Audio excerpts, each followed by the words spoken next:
আসসালামু আলাইকুম।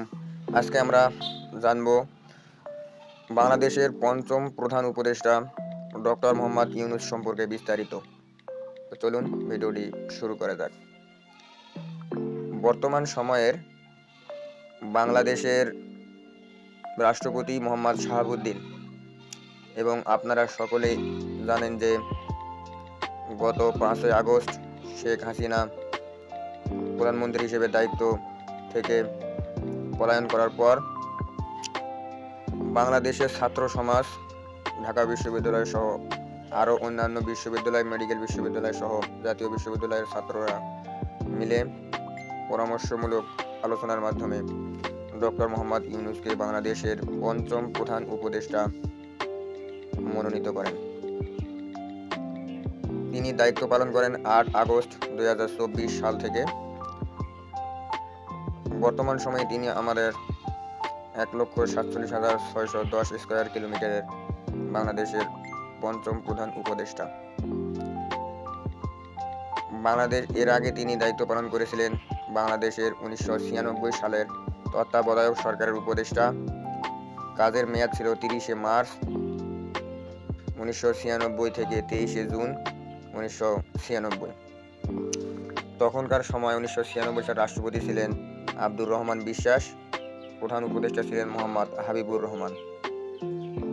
ওনার ব্যক্তিগত বিবরণ সম্পর্কে এখন আমি আপনাদেরকে বলবো। তিনি জন্মগ্রহণ করেন 28 জুন 1940। বর্তমানে ওনার বয়স 84 বছর। চট্টগ্রাম জেলা, বঙ্গপ্রদেশ, ব্রিটিশ ভারত। বর্তমানে হাটহাজারী উপজেলা, চট্টগ্রাম জেলা, বাংলাদেশ। নাগরিকত্ব 1940 থেকে 1947 ব্রিটিশ ভারত, 1947 থেকে 1971 পাকিস্তানি, 1971 থেকে বর্তমান তিনি একজন বাংলাদেশি। ওনার জাতীয়তা বাংলাদেশি। রাজনৈতিক দল নাগরিক শক্তি 2007, স্বতন্ত্র 2007 থেকে বর্তমান। দাম্পত্য সঙ্গী ভেরা ফরস্টেনকো, বিবাহ হয় 1977 সালে, বিচ্ছেদ হয় 1979 সালে।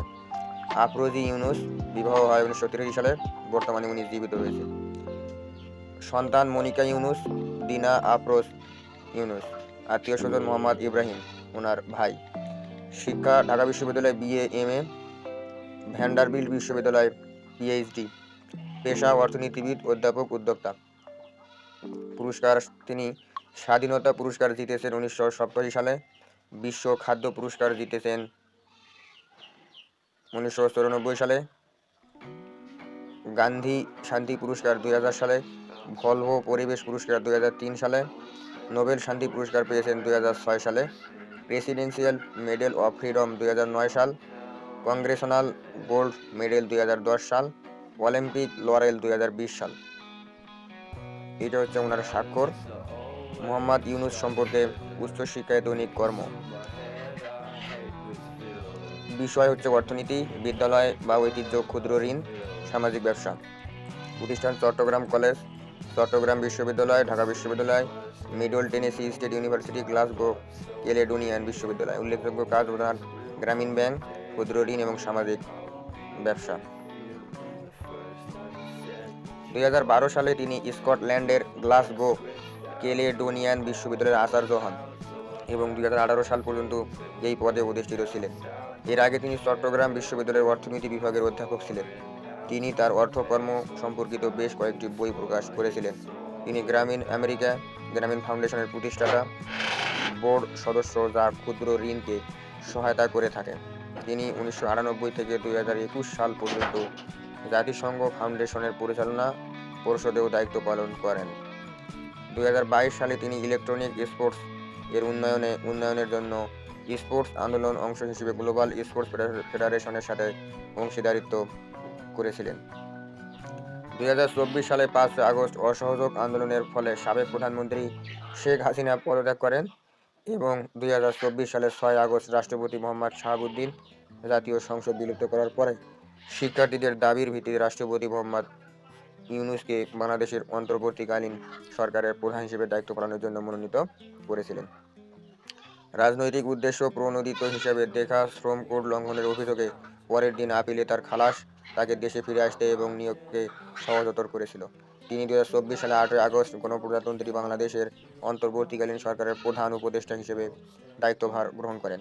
এছাড়াও তিনি 1996 সালে তত্ত্বাবধায়ক সরকারের প্রাথমিক ও গণশিক্ষা বিভাগ, বিজ্ঞান ও প্রযুক্তি এবং পরিবেশ ও বন মন্ত্রণালয়ের উপদেষ্টা হিসেবে দায়িত্ব পালন করেছেন।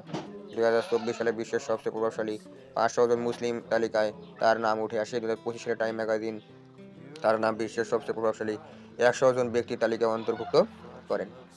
এই ছিল আমাদের বর্তমান প্রধান উপদেষ্টা ডক্টর মোহাম্মদ ইউনূস নিয়ে সংক্ষিপ্ত কিছু স্টাডি। আশা করি এখান থেকে বর্তমান সময়ের চাকরির পরীক্ষাগুলোতে দু একটি প্রশ্ন কমন আসবে। ধন্যবাদ ভিডিওটি দেখার জন্য। আসসালামু আলাইকুম।